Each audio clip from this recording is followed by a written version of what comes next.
So I'm really excited to introduce Rupendra Guha-Majumdar today. I'm really anxious to hear his poetry. We've been chatting a bit, so I get a sense of what kind of a man he is, which is amazingly well-rounded and deep thinking. So Rupendra completed his MA in 1972, teaching undergraduate English at campus colleges until 2009, after which he moved to the postgraduate faculty of English in Delhi University as an associate professor.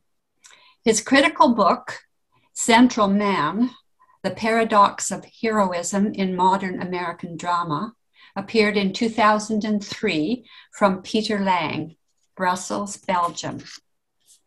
Rupendra was a recipient of the Fulbright Fellowship to Yale and Suffolk Universities in the USA, thrice. Rupendra's first book of poems, Blunderbuss, appeared in 1971 during the Bangladesh Liberation War. 3 more books followed between 1975 and 1990. Rupendra has a small family. His wife, Karabi, who has a PhD in social anthropology and works for an NGO. Their 2 sons, the elder, Mrityunjoy, 30, has a PhD in quantum physics from Cavendish Lab, Cambridge University, and works with the Indian Institute of Science, Bangalore. And his younger son, Tirthankar, 25, is an engineer and works in MNC in Bangalore. CODA, published by Silverbow Publishing, is Rupendra's 5th collection of poetry and is available worldwide at retail bookstores and libraries through iPage distribution. And it is also available on Amazon and at the Silverbow online store. Now, Candace James of Silverbow Publishing will say a few words. Yes, never really known as a woman of few words. I shall be today. It was my pleasure when Rupendra's manuscript crossed my desk. I took a look at it and like right away, you just know when something is great right away. Like I thought, wow. And I kept reading through it, and I actually didn't read all the way through it because I knew how great it was when I got to about a quarter through it. So I just immediately said, yes, I want to publish this. If you're interested, blah, blah, blah, blah, blah, I'll send a contract. And he was interested. I sent a contract. And here we are today with the great Rupendra Guha-Majumdar. So I shall now turn it over to the boss, Rupendra. Oh, the boss, hardly the boss. I have selected a few poems at random. You know, there's no real theme or anything. So it's very diverse, the topics. Between us, between I and Candice, we have sort of come upon a certain kind of a tentative list. So I'll read them out, and I'll give little small introductions to each of them, you know, so that you get an idea. So the first one is a poem called Spithead, Bermuda, 1999. It's concerning playwright Eugene O'Neill's 1920s shorefront villa, Spithead in Bermuda, which was the central venue for a conference which I attended in January 1999. The house seemed to emanate O'Neill's somber life for my attention, and as if I needed to react to what had happened and what is still existing there as a memory. So I'll read that out. Spithead, Bermuda, 1999. I will write as I please, poised precisely for the while on a middle path about any igneous thing on earth, a fringe of mountains in the Hindu Kush, or a lost continent biding time, or that sequestered fishhook island in the upper reaches of the North Atlantic I reached last winter in a rush.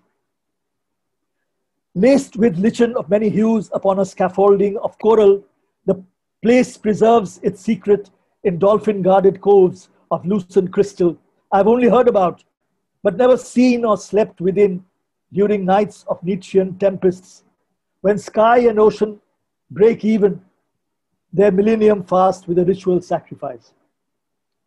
In the glistening harbor of my room's mirror, a white cruiser floats anchored in the middle, motionless, a lone seagull after a squall, resting its feathers. Our first day abroad bears the loss of an hour. We adjust our watches over breakfast, following an uninterrupted shower. We behave like familiar natives of the place, white skin or black or in between, not unduly shaken by recorded mysteries of warplanes that once just disappeared into the black holes of radars across the horizon of strife.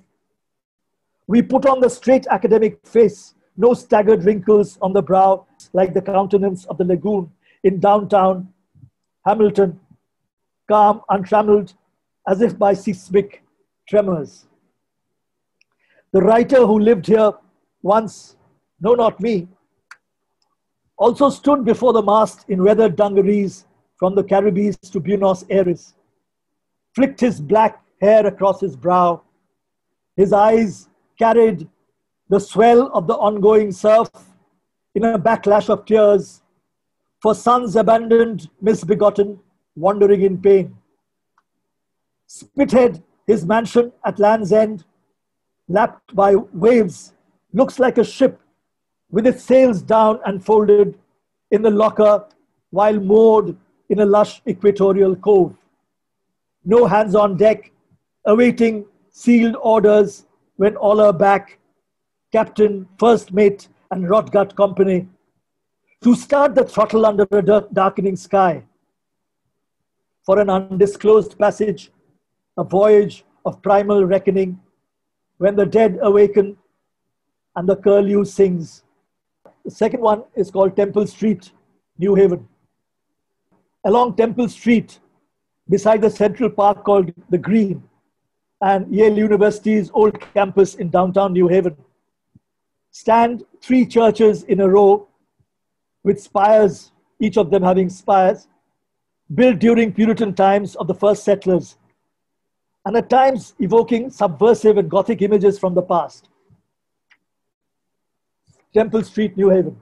All these years, upright, three houses of God, elbow to elbow on the Green, is a bit too much. Since it was pilgrims who were supposed to converge there, not walls of stone turned eastwards, to give thanks for small mercies rendered. But watch, at dusk the three towers become the blunted trident of the bronzed sea god, poised for recompense for all the children who did not reach the green square of grass to feed the pigeons. Their small hands still push the racked waves onwards. Their breaths lift the seagulls gently over the foam. The third poem is called Second Baby at Age 2. So a marvelous quality about children is their natural talent to declassify fixed categories of meaning, a quality that endows them with the perception and energy of original explorers of new territories. Here I see this facet in one of my sons, young when he was an infant. He likes the feel of fountain pens in his new world fingers. His eyes reconnoiter the horizon of pages as his bits of doodling stumble and slide over each other like waves over shiny boulders in the foothills of the Himalayan mountains. His monologues are often inconclusive in thematic content. But what of that?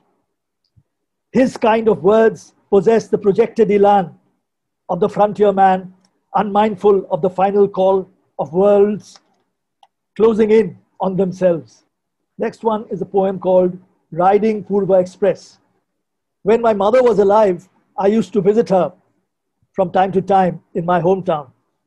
It was a long distance by train along the Gangetic Plains, and as her health deteriorated with age, each of my trips would foster deep anxiety till I would be by her side.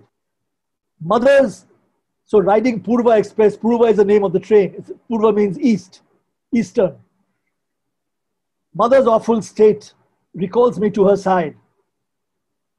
I do the 1,000-odd eastbound miles in a rounded dusk and day, riding pell-mell Express Purva, wheels clashing through the Maynight's brimming tunnel, hoping she is still smiling there above the black loam of our town's crust, sitting upright on her ruffled bed as I enter with furrowed brow, a beating heart, some silent intruder expecting the worst, hoping she's still there to receive me warmly as I turn the courtyard corner by the well, to clasp me to her chest, her youngest, dearest son, to hear the 1,000 thudding echoes of those wheels finally merging into one.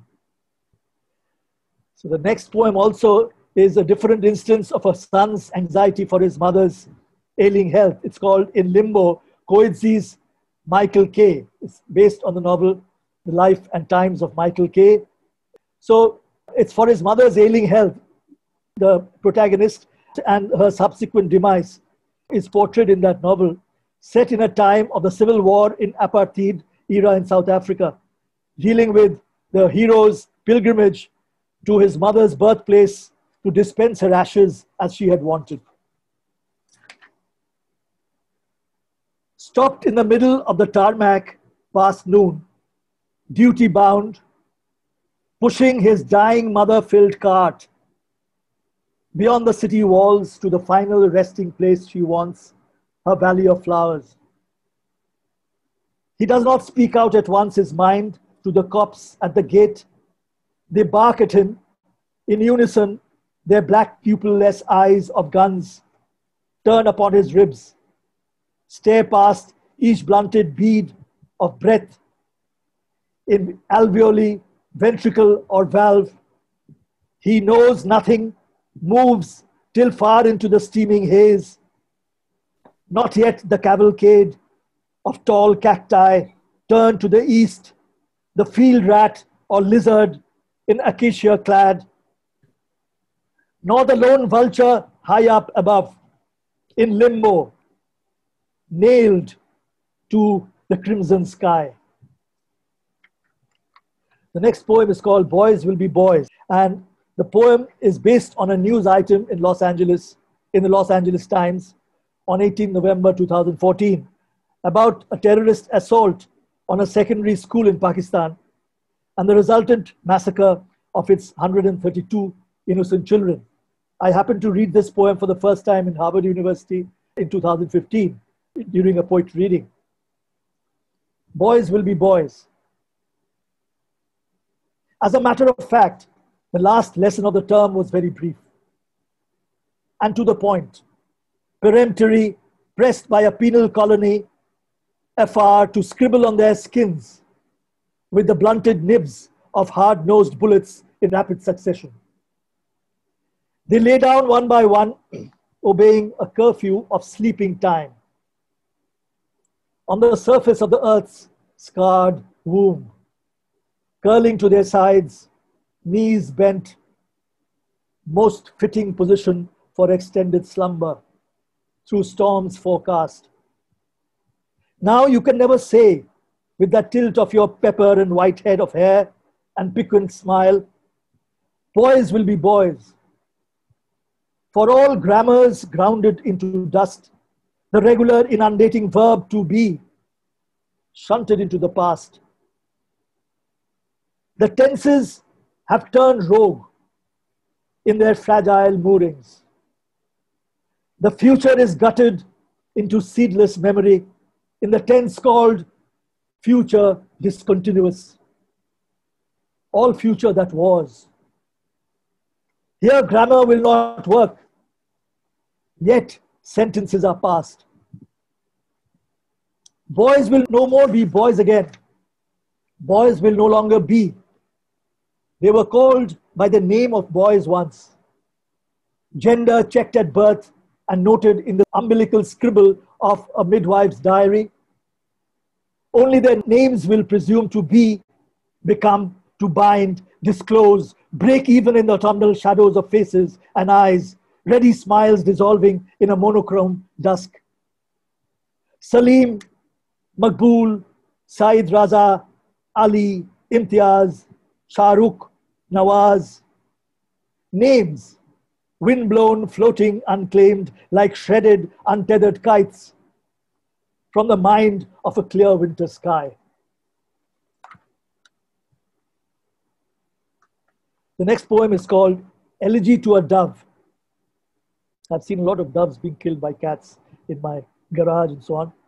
So the sight of a dismembered, half-eaten corpse of a dove in one's garage or attic is not a very pleasant sight. The known feline perpetrator is usually untraceable after this heinous act. Elegy to a Dove. I have seen at break of day torn feathers on the floors of houses, bereft of body or beak, that in the midnight past, poised on rafters, was a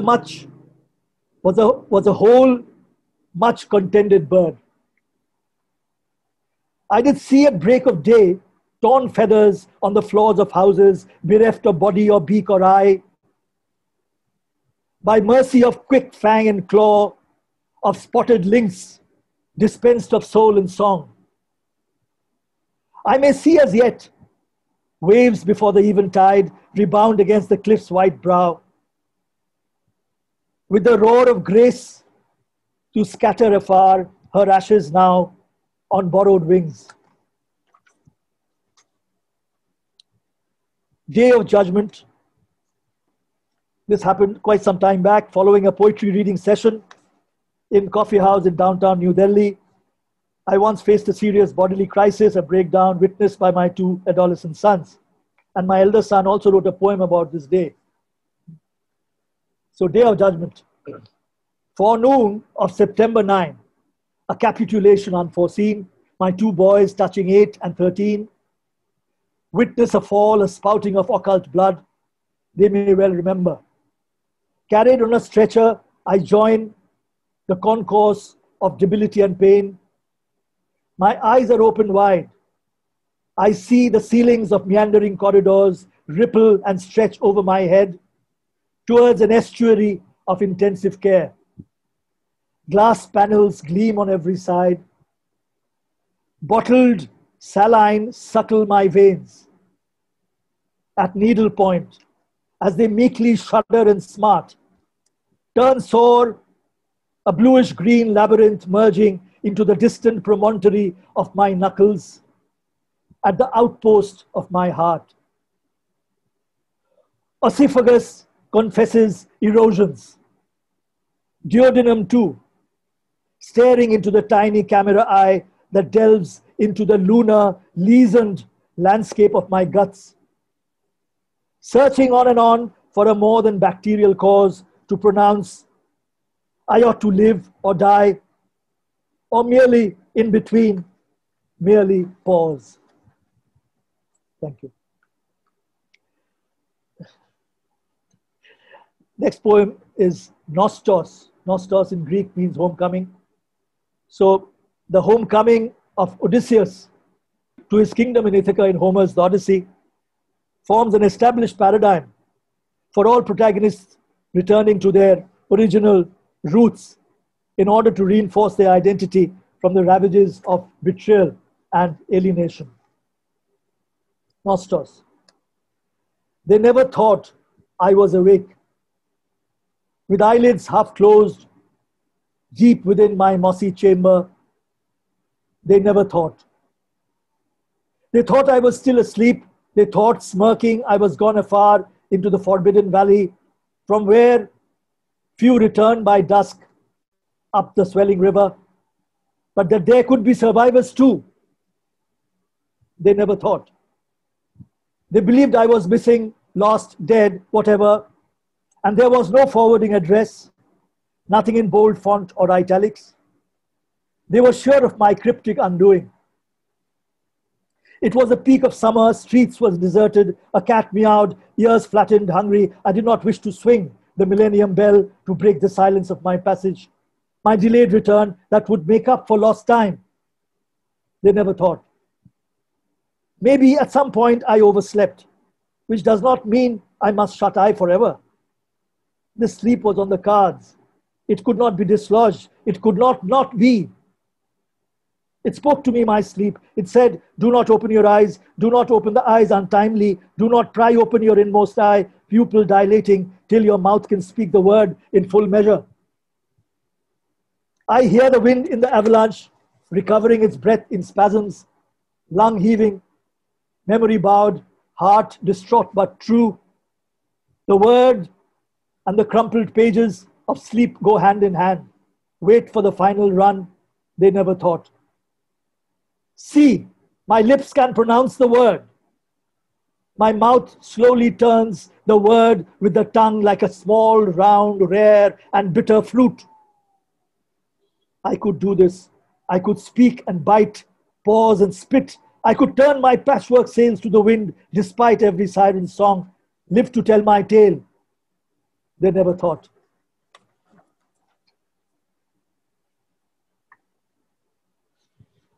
Cinders. So it's about my mother again, who has left me with many images. So my mother was a beautiful human being who suffered extensively in the last stages of her life in the wake of her liberation from bodily infirmities. Cinders. Sure, true beauty is there, whether it be in first folio or flower or in cascades of rainbowed waterfall. But what will I blindly sing of the beauty spent? Beauty where it should starkly be, in unanointed king or queen. On the Gulmohar tree, a resplendent bird is flapping its mortal feathers to be free while forests burn to cinders. The limping bird of the heart, the golden cage, my mother's ribs, which I can count one by one before I turn the page. David and Goliath, the encounter. You all must be knowing this biblical lore. In this biblical lore, Goliath is the arrogant Philistine giant who, against all odds, is surprisingly overpowered and slain by the young shepherd boy David, who thereby emerges to be the professed leader of the Israelite people. So it's many painters, many artists have drawn this picture. Caravaggio is one of them, and many others. So I also got fascinated with this image. David and Goliath, and it starts with a quotation, let no one lose heart on account of the Philistine, quoted from Samuel 32. I will fight you, he cried and picked up a stone. I will fight you, he said, as he peered into those eyes. I will fight you, he thought, touching the tousled desert wind of his hair. Closing in on the stretch of no man's land, girded with giant cacti on slopes and sharp cries of circling kestrels, big and small meet at level ground zero. Before a bolt of sharp lightning licked slingstone cracks the wrinkled firmament of a behemoth's brow, right at the epicenter. Goliath sinks heavy in a cloud of dust, biting his own tongue of untested fear. His eyes roll in the thick blood of his sockets. The champion, more than man, crashes in heavy armor, clanging to the earth and overshadowing over-the-top Philistine, chokes on the ignominy of brute, fangled words. The immediate lowliness of earth serves the pressing purpose of the unlettered, unseasoned lad calling a spade, knowing that customized armor or helmet only pulls a big body down, does not protect in battle. Oversized shield, ornate studded, wrath-gilded, grimacing Medusa visage of no real worth. The broadsword loosened from the big man's grasp serves Dave's immediate purpose of a neat, coup de grace. To separate head from neck at the crucial turn of the spine, a fountain spouts, congeals into the rarest of desert flowers. Your young boy shepherd, counting his sheep before the sun sets in the ravines. He does the honors, patriarch to be of the clan. No big deal, once chastising lions or their snarling shadows in the tall elephant grass. But here he raises high the skewed trophy by the hair against fleeting parturient clouds dripping a trail of purple blossoms. Blood is real, thick and glistening, this fountain of darkening blood spouting for ages. Thank you. A small poem on Salvador Dali.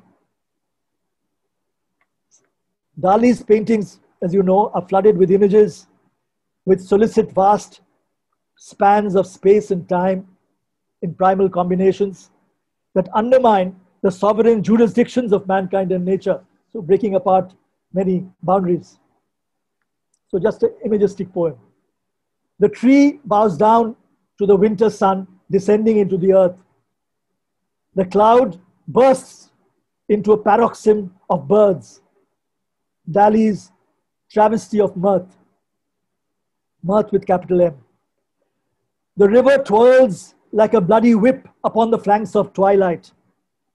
The tiger growls from a moonlit cliff, warning presumptuous night.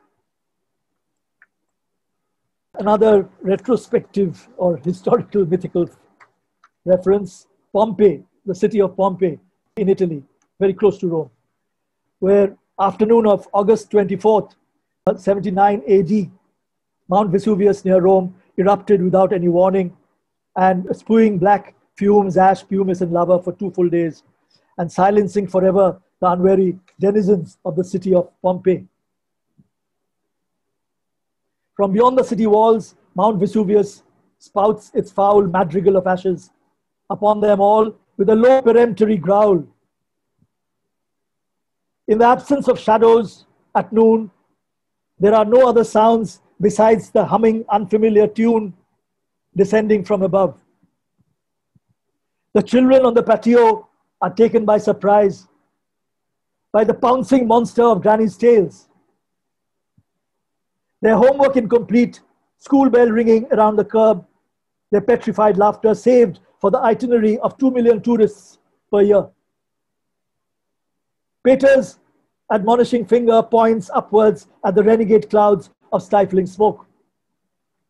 The public baths are brimming with souls of mottled grey, mannequins twisted and still, with no more berths left on Charon's boat to be wafted across River Styx's black waters. Salt waves wash the tracks of gods, limping hastily from the scene of the crime beyond all reach.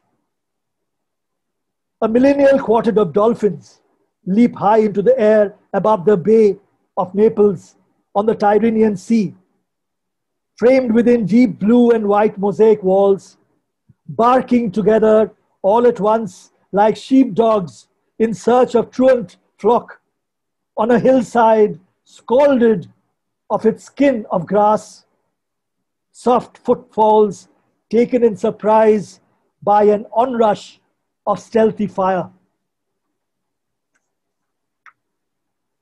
Another poem involving dolphins and the COVID. So dolphins in the time of the Corona lockdown. So ironically, the recent pandemic quarantine caused the air to be cleansed for the benefit of many species after decades of pollution in rivers like the Ganges. The increased surface frolicking of dolphins in the water proved it. This image gets poignantly linked with that of the dolphins on the mosaic walls of ancient Pompeii, whose denizens had succumbed overnight to the toxic gases of Mount Vesuvius. Dolphins in the time of Corona lockdown. We heard shimmering grey dolphins were sighted in the river Ganga at Hooghly, the water being easier to breathe in and out now. During Corona lockdown, they have risen from the skewed graves to post unsolicited messages of their own. Let them be.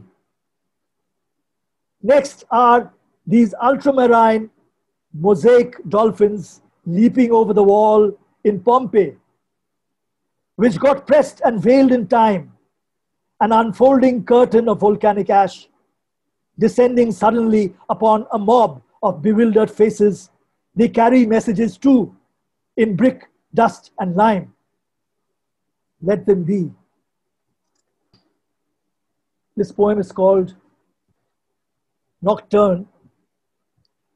It is a contemplation of the night of Gautam Buddha's prescient decision to renounce home and the world of wealth, pleasure, and power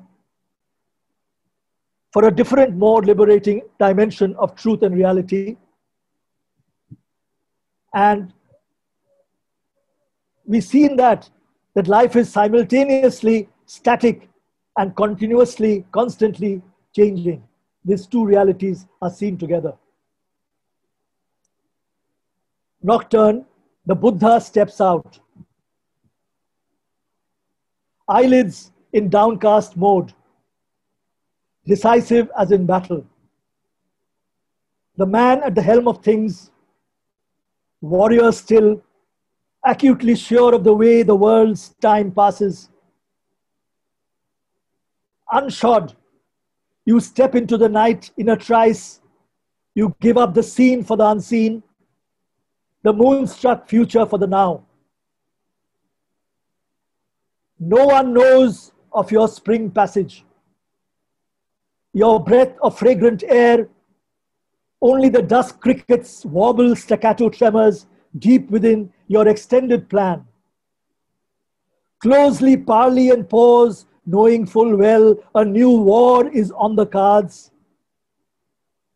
While the kingdom sleeps, indifferent to the loud chronicle of frogs. Beyond the walls stretch fields of corn. River Anoma flows into the valley. Blue jackals on their beat nudge the full moon with moist snouts, howl in unison at midst of shadows. Your feet barely touched the marbled outreach of the courtyard. You quickly cross to gain the final gate of the citadel you know too well. Moonlit aglow, the watchtowers, halls, endless corridors, stepwells echoing footsteps, furtive voices, the wind-stirred, tinkling chandeliers, jostle as you pass recumbent shapes of guards. You pass grey shut-eye pigeons nodding on their feet, for once untouched, unwrenched in sleep by the spotted lynx on his late-night prowl. Ivory white, your steed Kanthaka, caparisoned for this end, paws the soil by the gate, snorts acquiescence, bears you quickly to the edge of the forest, from where one of your kind, forfeiting birth, never returns. It's late in the gloaming. The moon's quite full.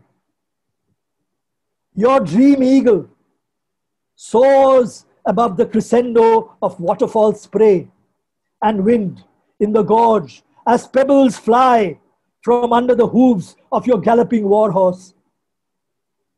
Your head held high, crowned only by a hovering aureole of fireflies.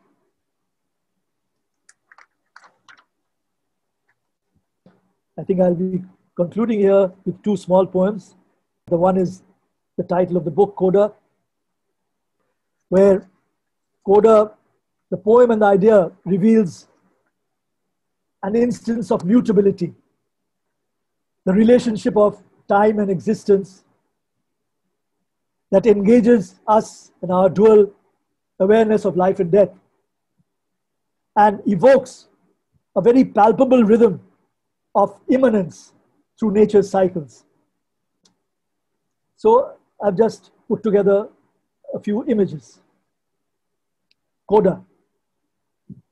The wind takes care of the dust on chairs. The doors of the forest are shut on strangers. I await the noon rush of tribulations, the pressing of feet on golden sands.